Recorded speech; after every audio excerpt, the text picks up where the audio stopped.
Assalamu alaikum jama'a. Yau zan ba ku wani labari in practical. Wani magidanci ne ya mammako da shi da ɗansa kuma yayi wani bako. Kai gaskiya zan so ku biyo ni ku kalli wannan shirin. Allah ka sa mu dace in mun dace mun. Assalamu alaikum.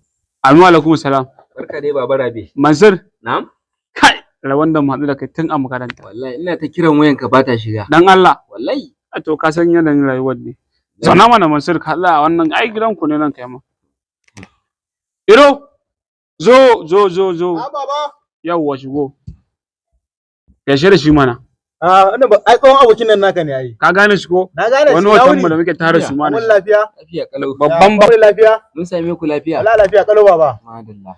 Dan Allah ga wannan ka je ka samu nama mai kyau ka siyo mai babban amini na ne. Nama mai kyau mai laushi da Allah irin wajen hantan nan. Ta baba.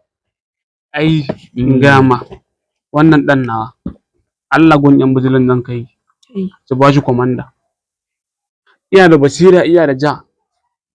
Yanzu na san in kai ne ba ka rike nama mai kyau din nan bai laushi ba. Baba. Na'am yaro na waya ka dawo? Wallahi ga na dawo. A'a. Ya na ga hannunka ba komai. Baba na je gurin mai naman. Na ce ya bani nama mai kyau. Sai ya ce zai bani nama mai kyau, uwa man shanu.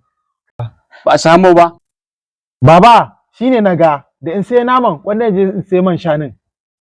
Baka siyo man shanun ba kuma? Tafi gurin mai man shanun. Na ce ya bani man shanu mai kyau. Shine ya ce to zai bani man shanu mai kyau kamar zuma. To. Shine naga da in sai man shanun nan wannan je in sai zuman nan. Gaskiya ne. Da na je gurin mai zuman sai ce zai shine ce zai bani mai tsatsar kyau. Gare kamar ruwa. Ta ma zuma baka tuwa ita ba. To, kuma ka dawo haka? To shine baba na ga da in sai mai gare kamar ruwan nan. Ko kwanda inda tunda akwai ruwa a randa mai sanyi sai da aka mai sha. Kuma gashi ka ɓata takalmin ka sai yawo kake ka tafi wancan shagon ka tafi wancan shagon. Baba ai ba da takalmi na je ba. Da wanne kaje? Da takalmin bakon na ɗauka na tafi da shi. Yawwa ka kwantar da hankalinka next ta zo kusa ban kuɗi na yanzu. Ta baba. Je ka samu mai ruwa mai sanyi ka ci komai kofi. Yawwa ka ci komai kofi ka gani? Da har yanzu ba Allah ya dawo bayaran yanzu gashi